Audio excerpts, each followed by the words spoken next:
Good evening, everyone. I welcome each one of you to our AOR Aspirants Academy, the fifth lecture series.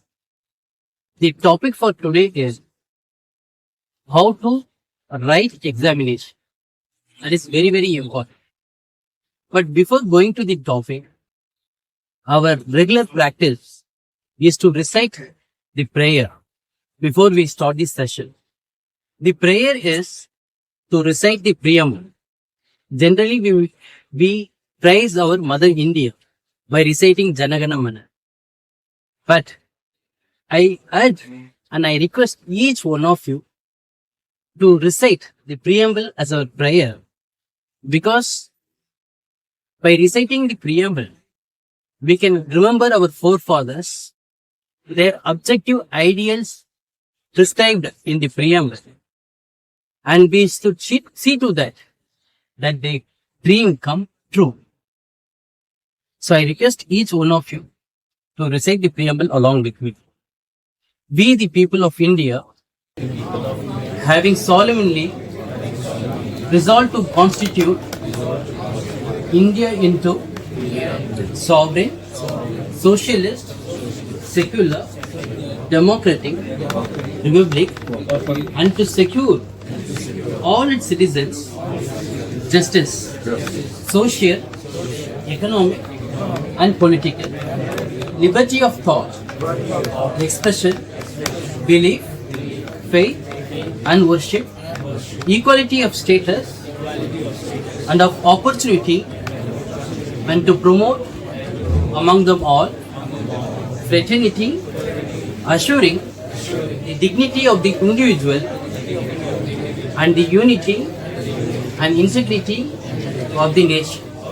In our Constituent Assembly, this 26th day of November 1949, do hereby adopt, enact, and give to ourselves this Constitution. So with this prayer, let us move on to the topic for today. How to write AOR examination paper. Because the training period, or once candidate becomes eligible to write AOR examination only when we complete 4 years as an advocate plus 1 year compulsory training under an AO. So therefore, it requires at least 5 years to write that examination. So therefore, it is very crucial, dear friends, whatever you have learned for the last 5 years, you have to present it within 3 hours. The 3 hours is going to determine whether you are an advocate or you are going to evolve as an advocate on record. Because the examination is going to determine your life. So when examination is going to determine your life, you should have this sense of responsibility, sense of maturity to approach this examination. So how a student, there is a certain criteria to be a successful candidate. To be a successful candidate, one must have certain very, very important qualities. If we do not have that, we will have to develop it. So what sort of qualities I am talking about today? The first and foremost quality is a strong desire to become an AOR. You should not think how many attempts it gives us. For us, we should commit to ourselves that we will write this examination in one attempt and we will come out with flying colors by securing more marks. Never bother to see what is the pass mark criteria, how many attempts are there. That means you are dilating your own potential. Aiming at something big, that will make us big. Aim for gold medal. What is wrong in aiming for gold medal? If you are going to just think for pass, that means you are underestimating yourself and your goal, you are not having a higher goal. Therefore, that itself amounts to sin. Nobody in this world can prevent us from thinking higher. So therefore, always aim for something big. You can always aim for the number one mark. Therefore, you will never have the fear of losing any award examination. So first is strong desire to become an advocate on record. So you must have a strong dream, aspiration, dream. Which sort of dream I'm talking about? The dream which you see while you are in sleep. I'm not talking about a dream. The dream which will never let you sleep. That is what the dream I'm talking about. I am borrowing the words of our honorable former president of India, Dr. APJ Abdul Kalam. He has said, the dream is the one what you see in sleep. That is not the dream I'm talking about. I'm talking about the dream which does not let you sleep. So that sort of dream we must possess. That is the first quality, the strong desire to achieve your goal. Number two, whether dream alone is sufficient without any efforts. So you must make your effort. That effort has to be very sincere. Sincere effort, a thorough preparation. It is not mere preparation, dear friend. Tomorrow is the exam. Today you should not see what are the syllabus. Who are the authors? Where will I get these question papers downloaded? What were you doing for the last 5 years? That is the question.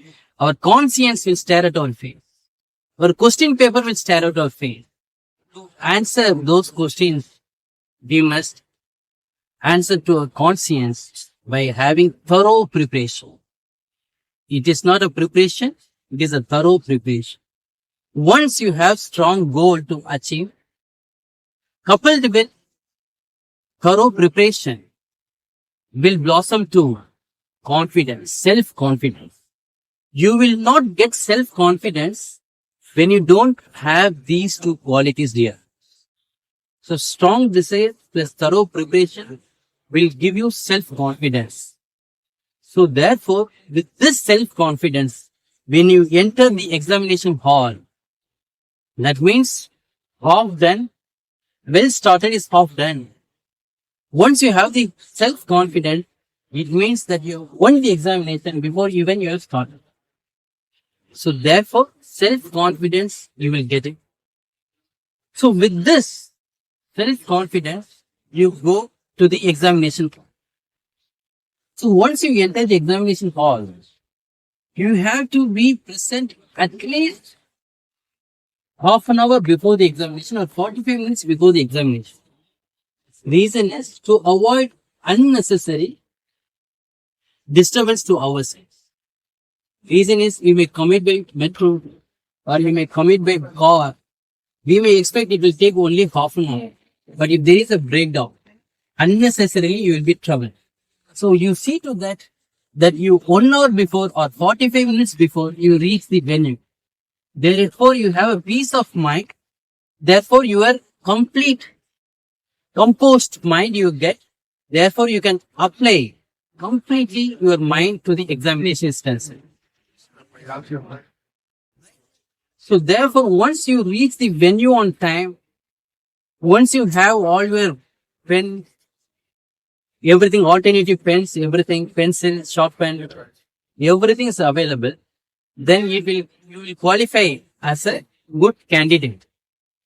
Now once you are seated in the examination hall, the question paper is given to you like this is the question paper of June 2024.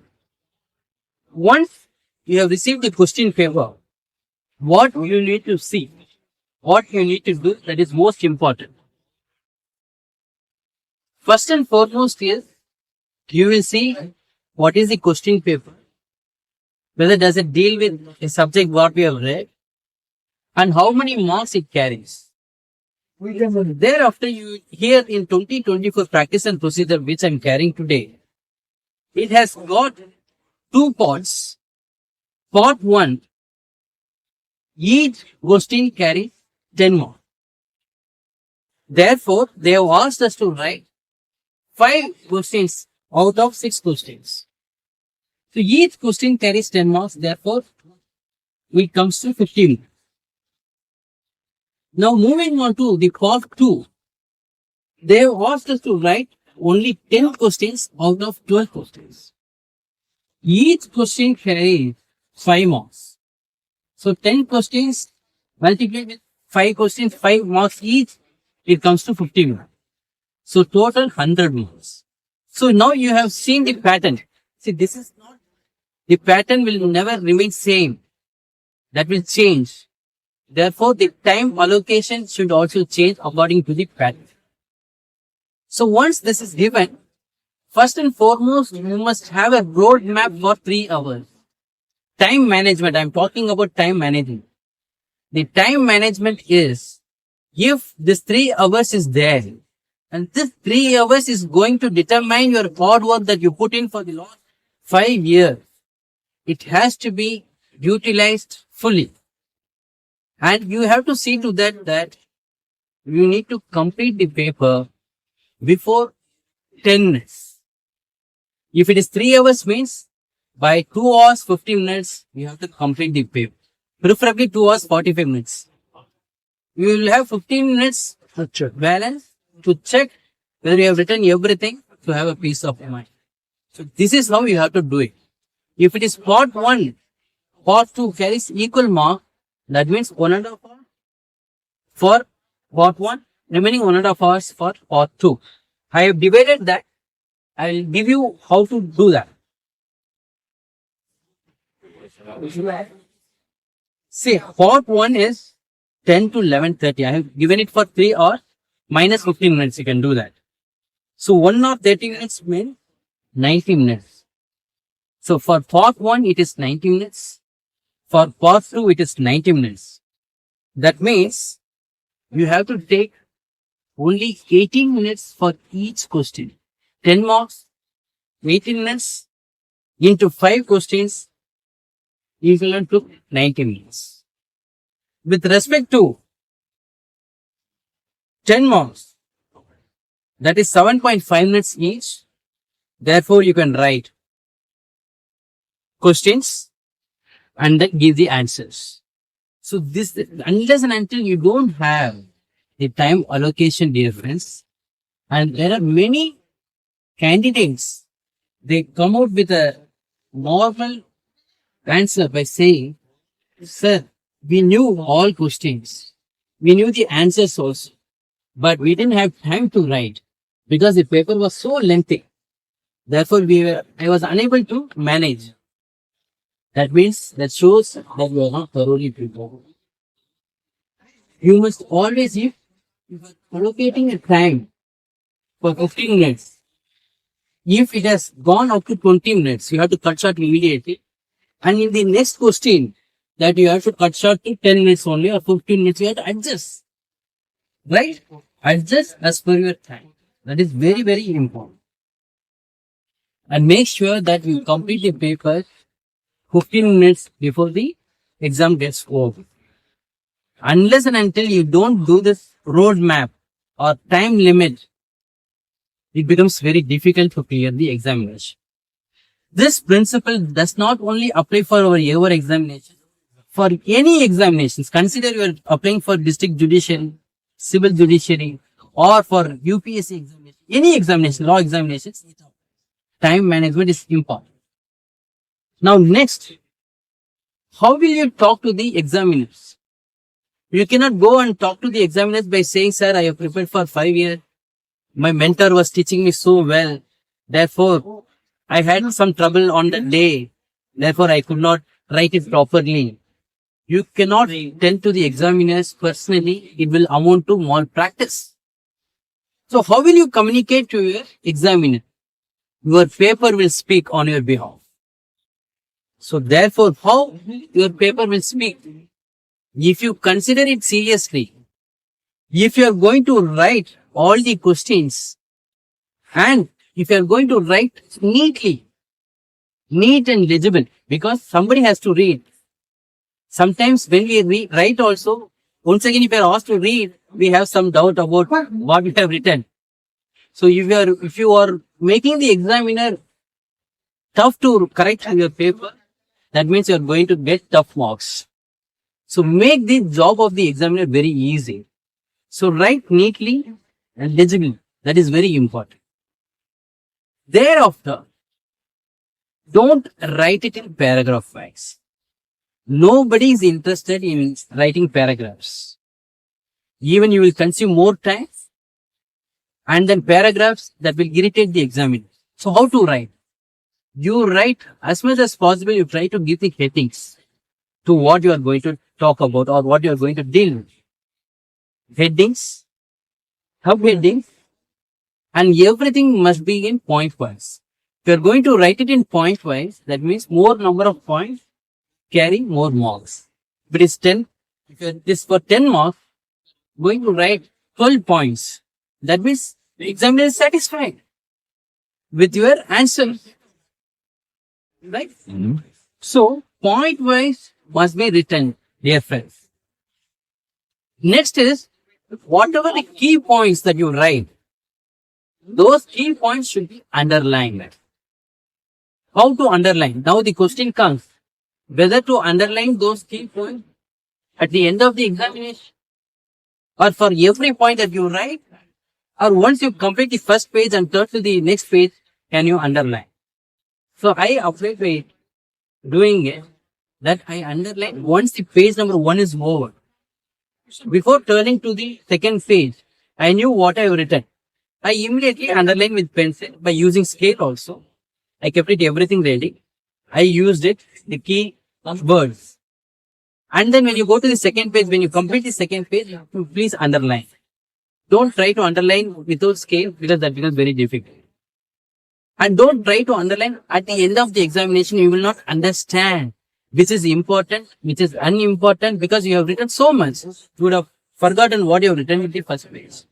So therefore, with this approach, time management, writing neatly and legibly, point wise, giving headings and underlining the key points will make sure that a candidate speaking through their paper, telling the examiner, I have not considered this paper lightly. I have given with utmost respect because that is going to determine my life. Therefore, this is my life. Therefore, I have given 100% by writing the examination. Your paper will speak and that will convince the examiners to give good people. Right?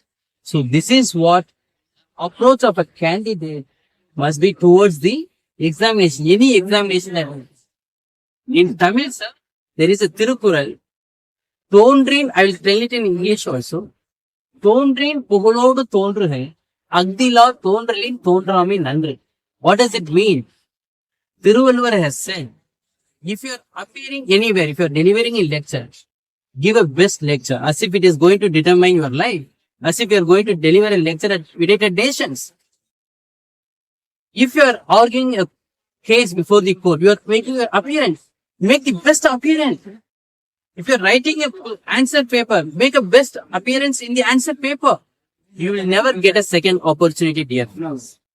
You may get a second opportunity maybe in the year 2026, but not the same opportunity what you have got it in the year 2025. 1 year has gone. You have wasted 1 year. So therefore, never consider the maximum item. Take it from the guidance from every senior. See, whatever I am saying, that is sharing my experience. But there may be a better experience, better mentor to guide you. So try to learn from everyone.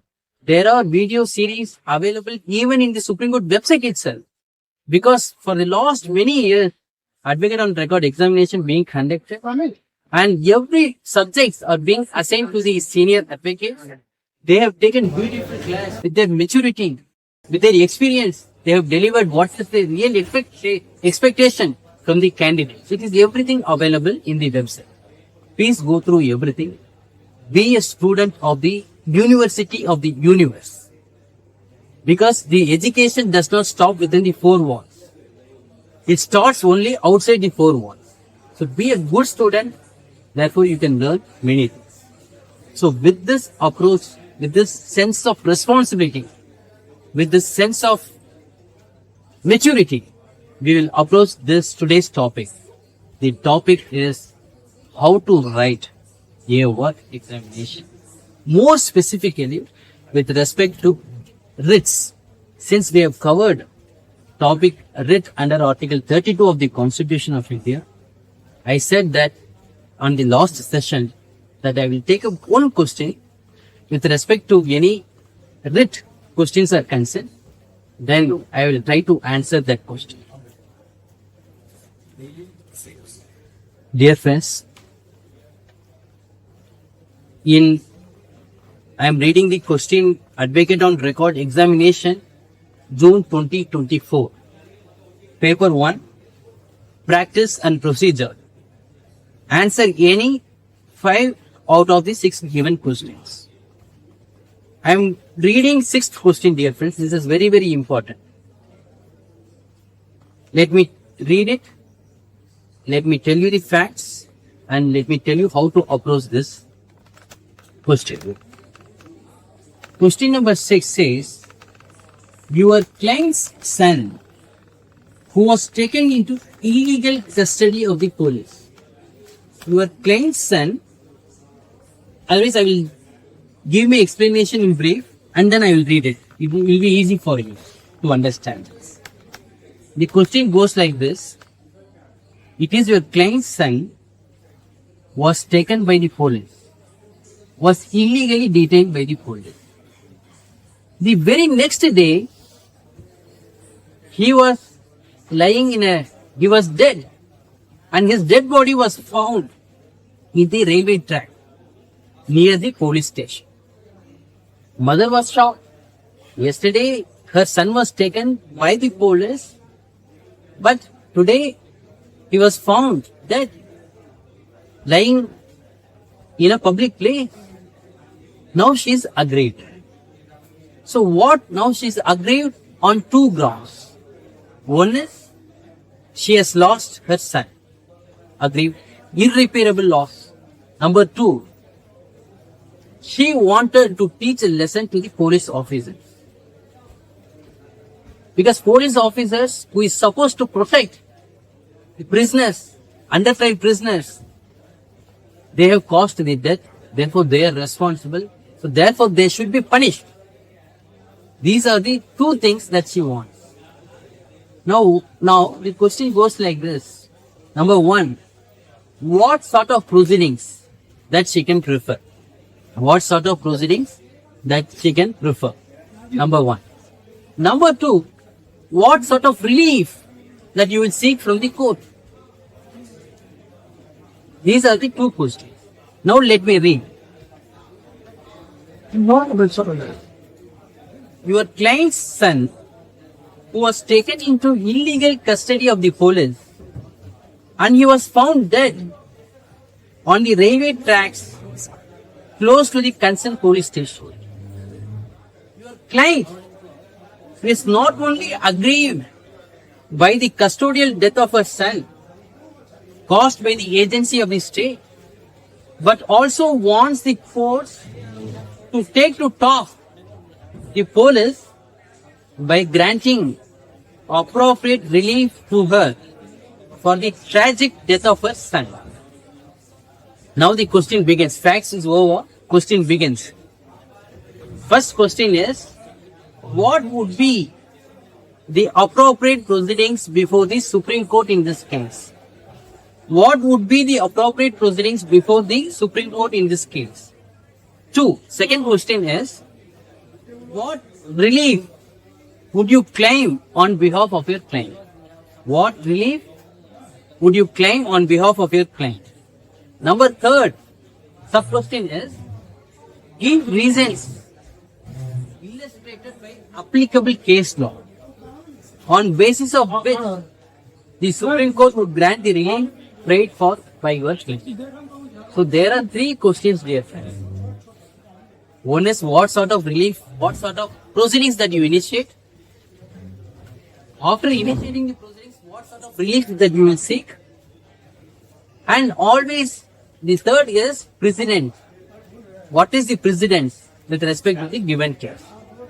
Dear friends, if you look at this 6, It is completely in one paragraph.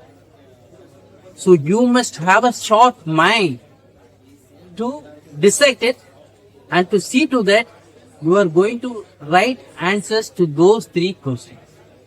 You need to just put a oblique there. Therefore, you will divide in the question paper itself. You can put oblique 1. This is the first question.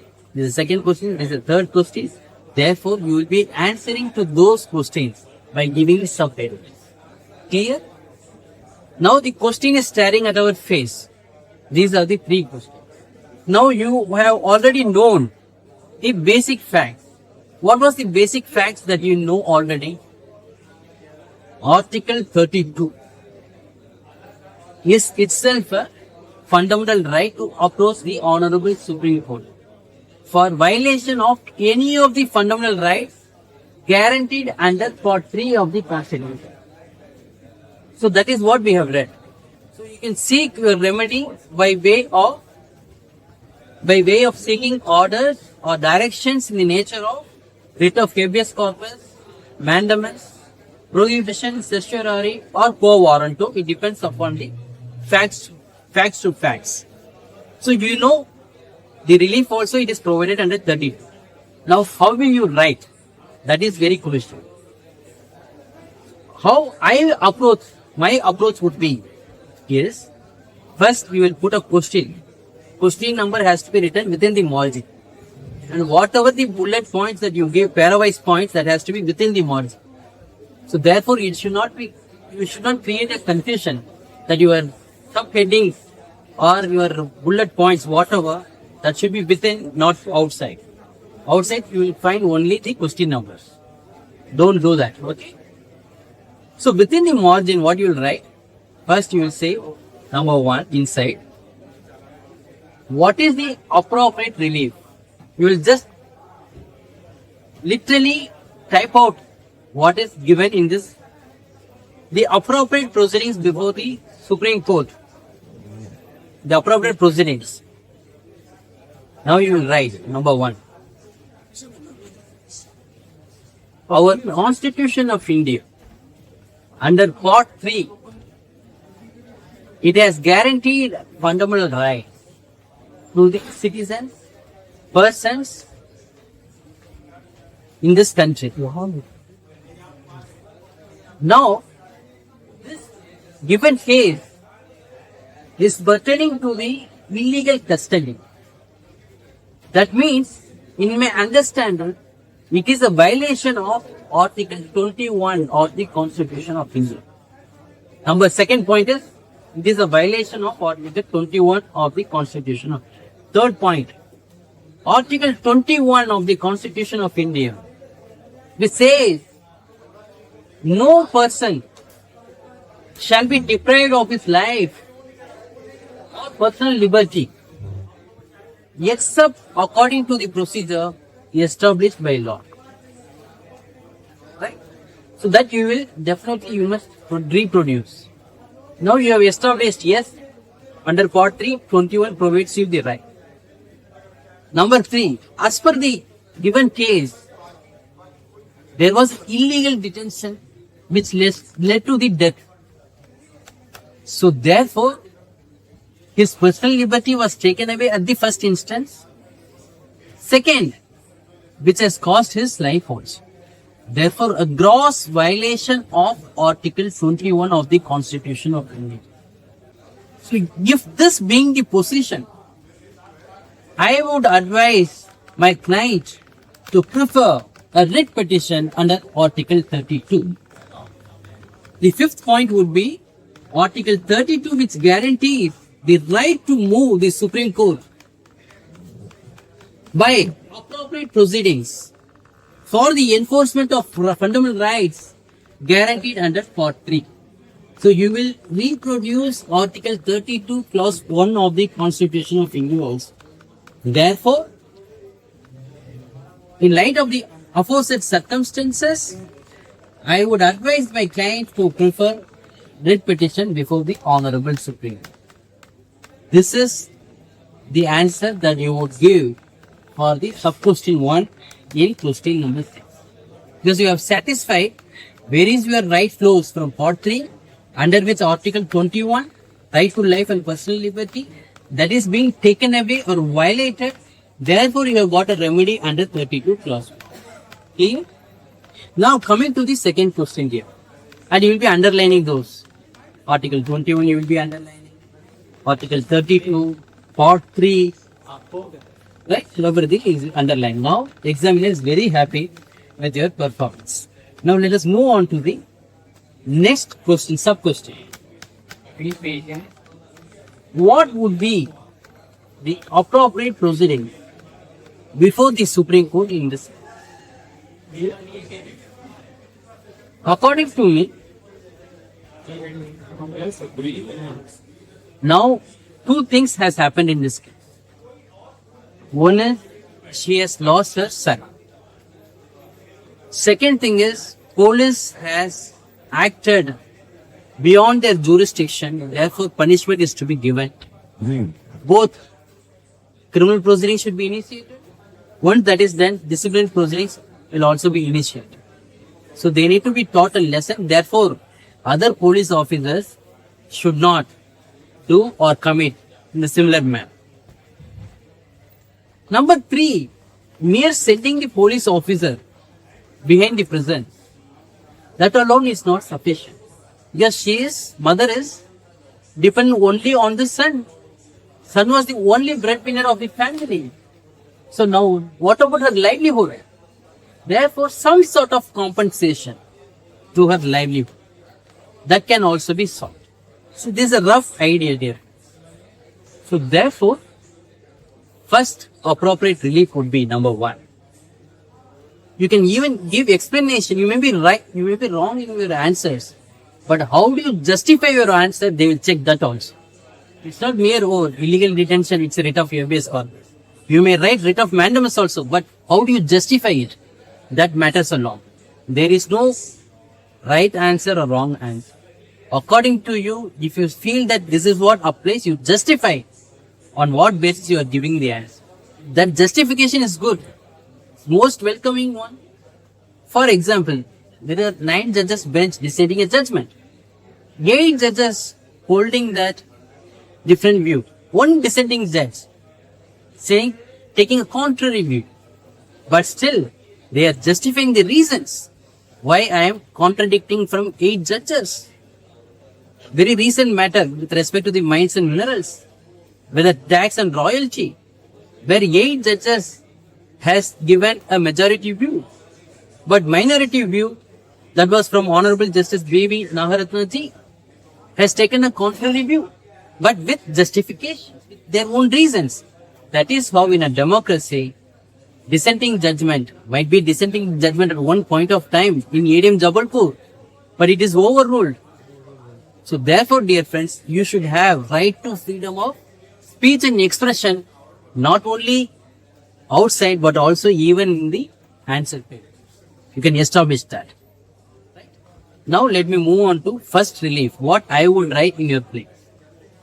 First I will write that this is a case with respect to the illegal detention which led to the tragic death. I saw him as a live person. Today he is lying dead in a public place. So I am not aware what happened. Therefore, first I would prefer writ of habeas corpus. For what? Writ of habeas corpus directing the persons to justify the ground of detention. On what basis the detaining officers have detained him? And they must give reasons for the cause of death, because he has not died at mother's place. He has died at the hands of the police officers. The lost scene theory was taken by the police. So therefore, police officers are bound to give the reasons. So let them justify on what basis they have detained my son. It's led to the tragic death. So writ of habeas corpus. Number 1. Number 2. I do not know what is the reason. Whether he has committed suicide or whether he was died because of the brutality and inhuman treatment inside the lockup by the police. So mandamus directing Games Hospital, because being it in Supreme Court, Games Hospital is also falls under the state under Article 32.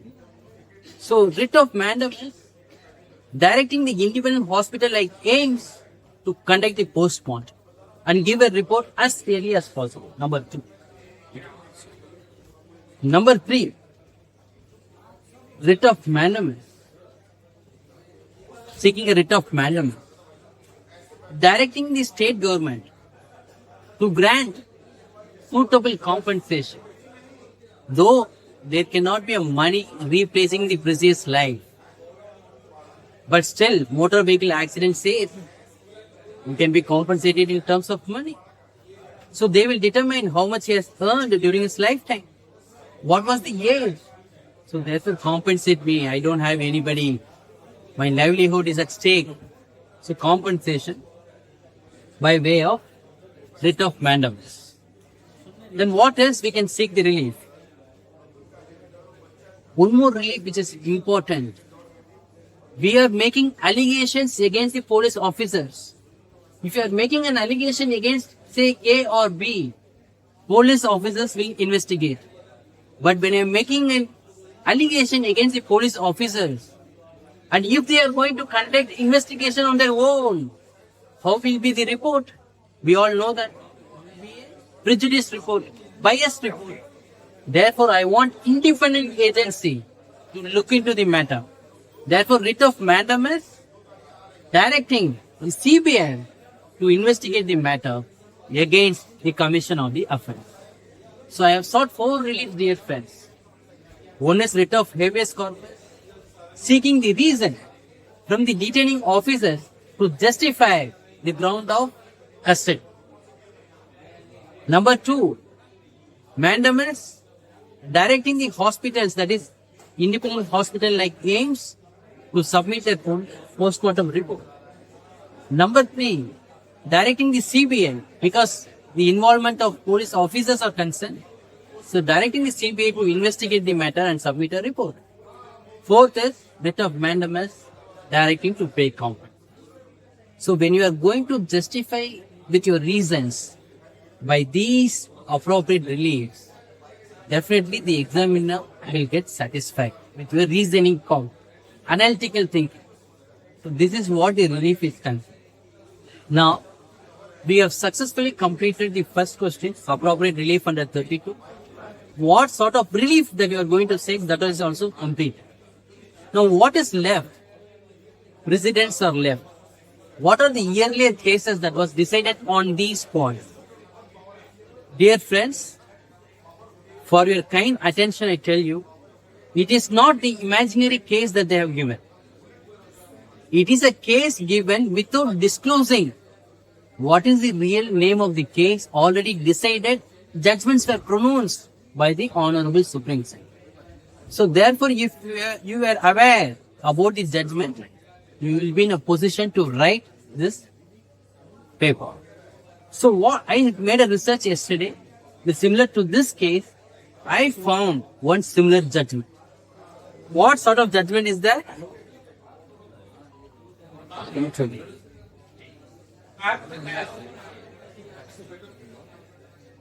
First, I will tell you, it got reported in 1993, Volume 2 SEC, Supreme Court Cases, page number 746. I repeat, 1993, Volume 2, Supreme Court Cases, page number 746. In this, what happened? I am telling you the name of the case. Neela Bhatti, Nila Bhatti, Neela Bhatti Behera, Neela Bhatti Behera, alias Lalita Behera. Neela Bhatti Behera, alias Lalita Behera. She has filed it through the Supreme Court Legal Aid Committee here. Through Supreme Court Legal Aid Committee. I repeat, Neela Bhatti Behera, alias Lalita Behera, through the Supreme Court Legal Aid Committee versus state of Orissa and others versus state of Orissa and others. I will tell you the brief facts of the case in this, and then let us see whether does it match with the question. SCC.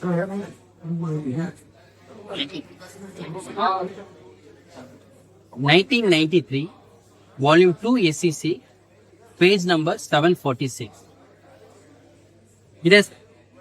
This case was before 3 judges bench, that means full bench. Honorable Justice P.S. Verma, Dr. A.S. Anand, and N. Venkatachalam, Honorable Judge. I will tell you the facts of the case, and then I will tell you how this is applicable to our case and what is the finding by our Honorable Judge. This is a case with respect to incident took place somewhere in the year 1987. A 22 or 23-year-old boy was arrested by the police officers on the ground of alleged theft. He was taken to the police station. The very next day, in the morning, he was lying dead near the railway track. Under 176 CRPC, when there is a suspicious circumstances, death under suspicious circumstances, investigation started. But lady, being in Orissa, she wrote a letter to the Honorable Supreme Court. For what? For seeking compensation on the ground that her son died in the custody of the police. So that letter was treated as a writ petition by the Honorable Supreme Court. Honorable Supreme Court is shocked to see this. They issued a notice to whom? To state of Orissa. Number 1. Number 2, the notice goes to Assistant Sub-Inspector who arrested that young boy. Number 3, it goes to the head constable who was in charge during that lockup in that night. So concerned officers were impleaded in a writ petition. Now they are before. They filed a counter of it. They give the reasons. What sort of reasons they give? Yes, my lords, we have arrested them. We have put him behind the bars. But that young boy, around 3 a.m., he was trying to escape and he escaped from the custody. We were also searching him. Ultimately, we found him dead near the track. Therefore, there is a possibility we do not know what happened to him. From the multiple injuries, he must have fell accidentally in the track. Therefore, train hit him, caused injury. This was the justification given by the police officer. Person may lie, but the circumstances will not. Person may lie. He may lie from person place to place. Today morning we will say one thing, tomorrow in the afternoon we will say some other. But circumstances will never lie. So in this case, post-mortem report was produced. What was the post-mortem report said? The post-mortem report said, considering the injury, ante-mortem and post-mortem, the age of the injury, that it is caused, multiple injuries caused to that person because of inhuman treatment, because of the torture, not because of the train accident. That was the post-mortem report. A doctor who has done autopsy has said in the post-mortem. But the other side, the state has produced an expert opinion, forensic doctor opinion, by saying he is giving a contradictory opinion by saying there may be a chance of multiple injuries caused by the train also. So yet another doctor giving a different opinion. Now we have got a two contradictory opinion. But a doctor who has conducted a post-mortem, he was produced as a prosecution witness. He was examined, cross-examined by the accused. But a doctor who gave a contradictory opinion was never produced as a witness at all. So therefore, the Honorable Supreme Court ignored the contradictory opinion given by a doctor who was not even produced as a witness. Now, second thing, what the honorable judges they have done here in this case is, since the allegations were made against the police officers, their 176 report under CRPC will not be reliable at all. So therefore, they have appointed a district judge to conduct the investigation, examine the witnesses and produce the report. The report of a judge, district judge, has given that it is a death by causing multiple injuries by the police officers and not by the train accident. So, post-mortem report, doctors who has done the post-mortem report has also said that he has died at the hands of the police. District judge who had no interest in this case at all, an independent person, applying his judicial mind, he has given with a finding that it is a death at the hands of the police. So therefore, when it was produced before the Honorable Supreme Court, the Honorable Supreme Court considered everything, allowed the writ petition, dear friends, allowed the writ petition, and whether the question arose before the Honorable Supreme Court was whether in a writ petition can we grant compensation. Ubi just ibi remedium. Where there is a right, there is a remedy. So here, whether this remedy under public law, which is supposed to be a civil suit asking for damages, whether can we do it in a writ petition like this? The answer is yes. Reason is the writ petition under Article 32 Clause 2 itself says the Honorable Supreme Court may issue orders, directions in the nature of writ of habeas corpus mandamus. We can do that. Along with that, there is one more power which makes the Honorable Supreme Court the supreme. That is Article 142 of the Constitution of India. Article 142 of the Constitution of India empowers the Honorable Supreme Court to pass any orders to do complete justice. What is complete justice? In this case, mother has a son, but she has lost mother. Mother has lost the son and he was the only breadwinner. She has no money for her livelihood. Therefore, it is a suitable case to grant compensation. Therefore, they have checked what was his earning during his lifetime. He was 22 or 23 years old at that time. He was earning 1,300 or 1,200 at that point of time in the year 1987. So therefore, the Honorable Supreme Court, considering the age, considering what he has earned, they have granted rupees 1,50,000. 1,50,000 rupees to the mother. And they said, if there is any motor accident, any other cases are pending for recovery of something, then this can be adjusted. Otherwise, this can be given to her. So this is what the entire facts and scenario, dear friends. I would like to highlight some of the points that was discussed in this case. I found this case is similar to the given case. It's similar to the question that was asked in the AOR question paper. Hope you all agree with me. Is this similar judgment?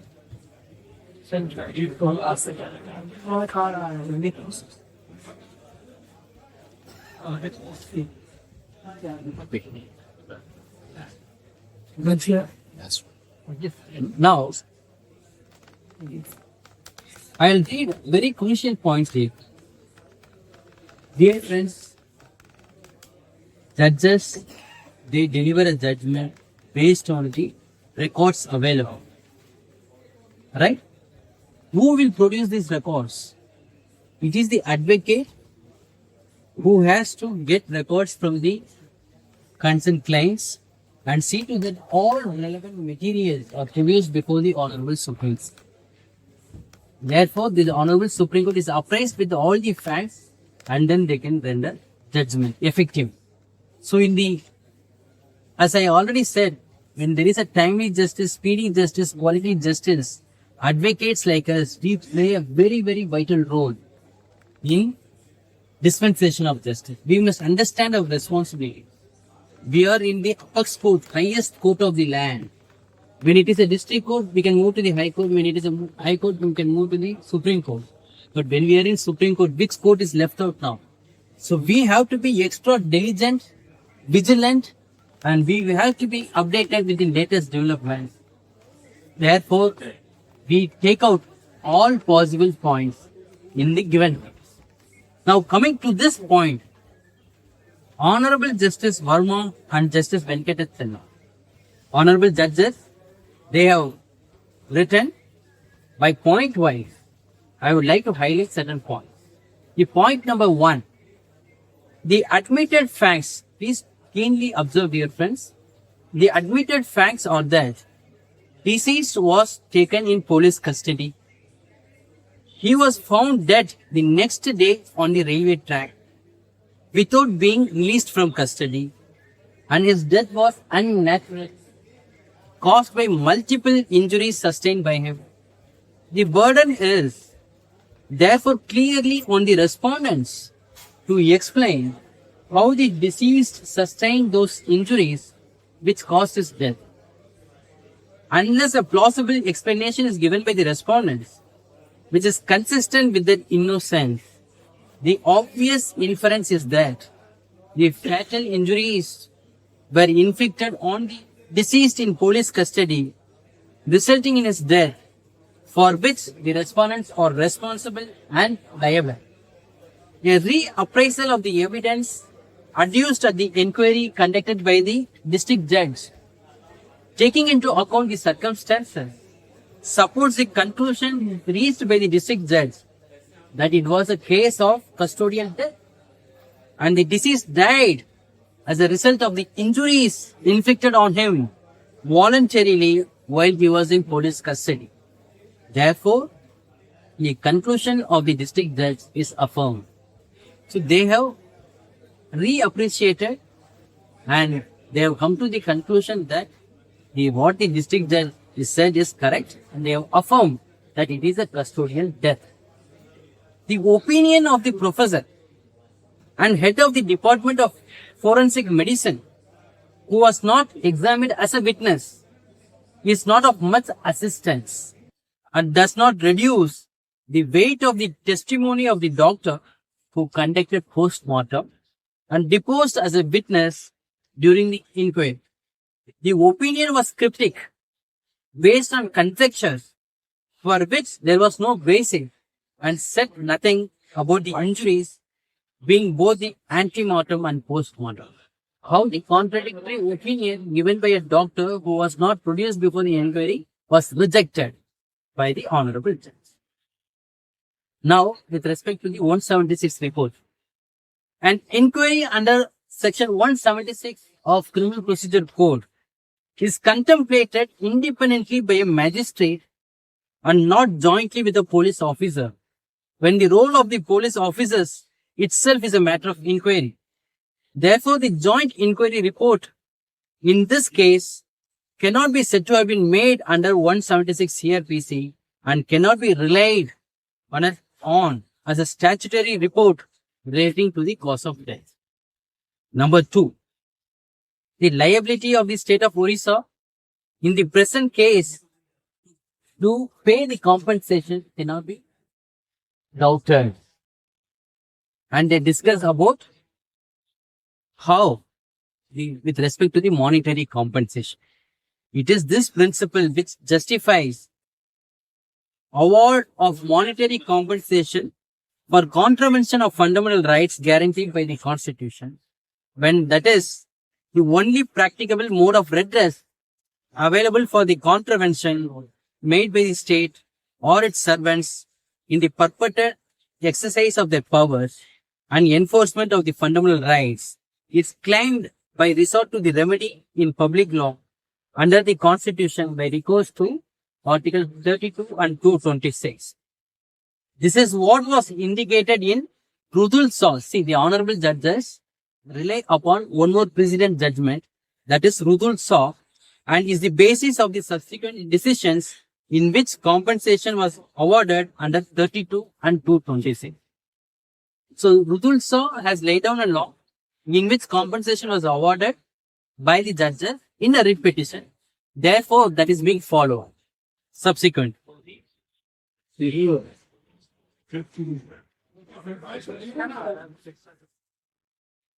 Dear friends, with this, we have successfully completed one case law.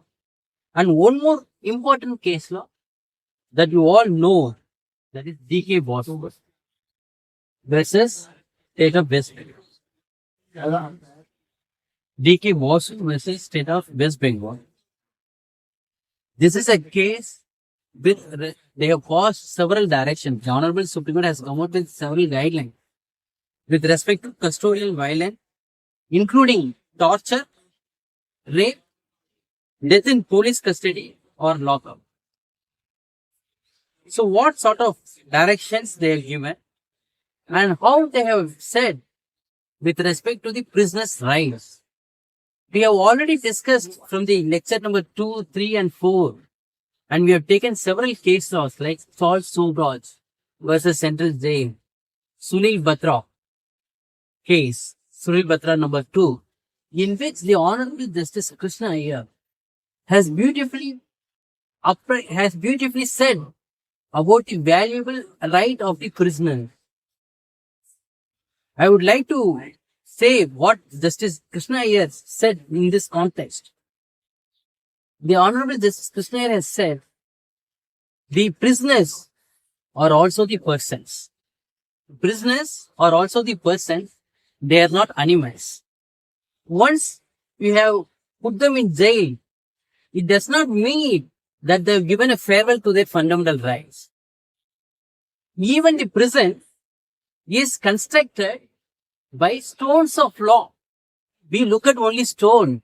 A civil engineer may see it as a stone, but as a jurist, as a judge, as a law student, we should see it as a stones of law. And that jail, where is the jail? Jail is also in this Indian territory. Indian territory is being ruled by Constitution of India. This is a sacred book and rule of law, that is Constitution of India is sovereign. So this Constitution of India under Part 3 guarantees, Article 21 guarantees no person shall be deprived of his life or personal liberty except according to the procedure established by it. So when you make a custodial torture, when you commit a rape in the police lockup, when you make inhuman treatment to the prisoners in the jail, we will not sleep. The judges, being the protector of the Constitution, being the protector of the fundamental rights, we being the custodian of the Constitution, our writs will run through the stone walls and break the stone walls and the iron bars to correct the wrong and restore the rule of law. To correct the wrong and restore the rule of law, that is Constitution of India. It cannot be beautifully explained than this, other than Honorable Justice B.R. Krishna Iyer. We pay tribute by remembering our present judges and the former judges, by reading their judgments and see to that whatever the cases that we deal in today's life, we must try to apply that. So therefore, dear friends, our AOR Aspirant Academy has created a compulsive platform like this. Therefore, we tend to read DK Bosu case, other cases. Otherwise, we generally don't deal with it. We deal with whatever the cases that we get. So how do we remember? We can bring the judges once again to this gallery only by reciting, reading and reapplying and reaffirming the fundamental rights guaranteed to the citizens of this country. So in this DK Bosu case also, the prisoners' rights are recognized and they cannot be treated as animals. And this is against the police officers. Police officers who is supposed to protect the prisoners. When the fencers are eating their crops, crops should be protected, therefore fences are put up. When fences starting eating the crops, very recently a doctor got raped in her own hospital, and the suo cognizance was taken by this honorable court, and doctors, they have accepted to the Honorable Chief Justice of India's request that they will call off their strike and they will attend to the patients. The lawyer, the Honorable Chief Justice of India, Dr. D.Y. Chandrachud, has said that doctors and lawyers cannot resort to strike. You cannot treat the patient outside the hospital, and we cannot present the case outside the court. We have to be present before the court, and doctors have to be present inside the hospital to give treatment to the needy people.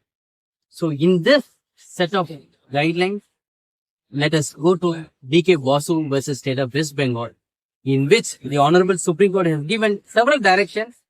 I will take you to one or few directions. I request each one of you to read these directions tonight, not tomorrow. Tomorrow never comes. Once you finish this, go to library number 1, take out this judgment and start reading it here. I will tell you.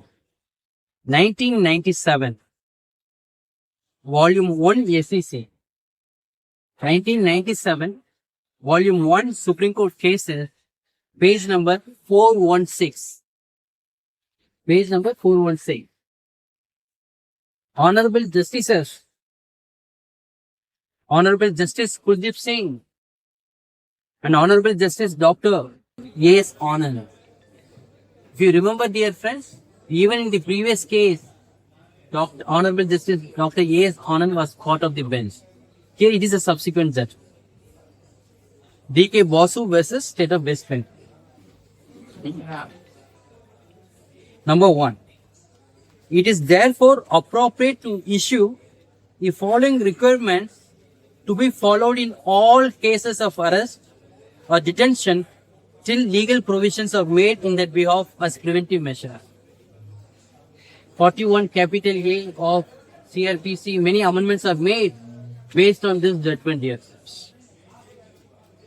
Number 1, the police personnel carrying out the arrest in handling the interrogation of the arrestee should bear accurate, visible and clear identification and name tag with a designation. Somebody cannot just wear khaki and then take away the person. You must produce your identity card.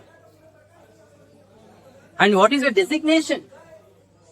The particulars of all such police personnel who handle interrogation of the arrestee must be recorded in a register.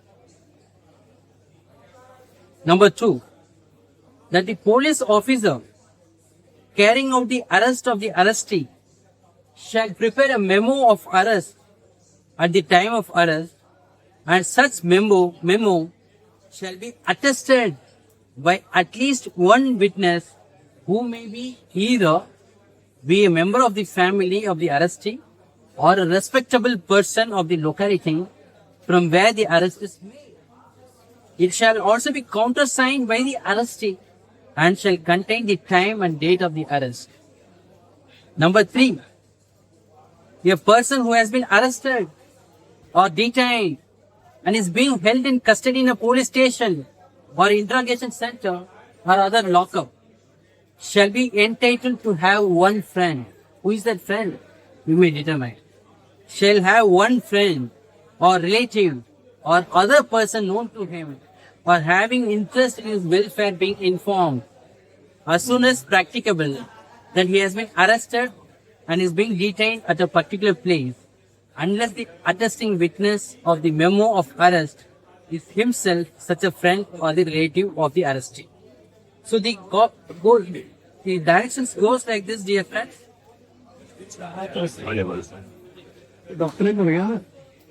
These requirements are in addition to the constitutional and statutory safeguards and do not detract from various other directions given by the courts from time to time in connection with the safeguarding of the rights and dignity of the arrested.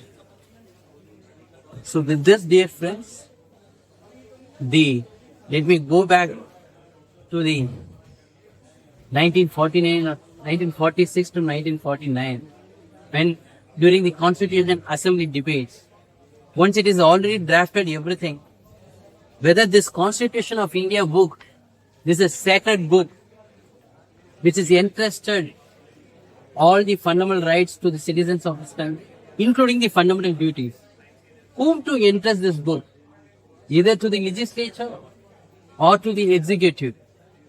But it was entrusted to the Honorable Supreme Court to protect and be a custodian of the Constitution. So the Honorable Supreme Court is entrusted with this onerous task. And we are also playing a vital role in dispensation of justice. Time and again, I am repeating this. It is not something that you go and sit as a judge and then you become, one day you become so much interested in dispensation of justice. It is not a one day affair. It is a life. It is your body, blood, soul has to be there to dispense justice. So therefore, Swami Vivekananda has said, take up one idea, make that one idea your life. Think of it, dream of it, and live on that idea. Let your brain, muscles, bones be full of that idea and leave all other idea alone. That is the way to success. Therefore, whatever your age is, whatever your role is, you may be a law student, you may be having experience for 2 years, 3 years, or 10 years.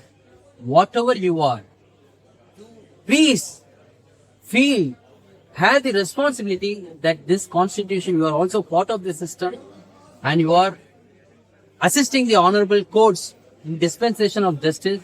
You are also a part of the Constitution of India. So you are also a custodian of the Constitution. Make sure that you do it with utmost maturity, responsibility, with sense of accountability. Therefore, one may grow. As a team, we may grow. As a team of people, this country may grow to reach prosperity. This is what our endeavor is, and to bring the forefathers' dream, Dr. B.R. Ambedkar and other forefathers, their dream must come true. So with this, I conclude this session for today, and I am very privileged, honored to address our esteemed friends. Thank you so much. Thank you.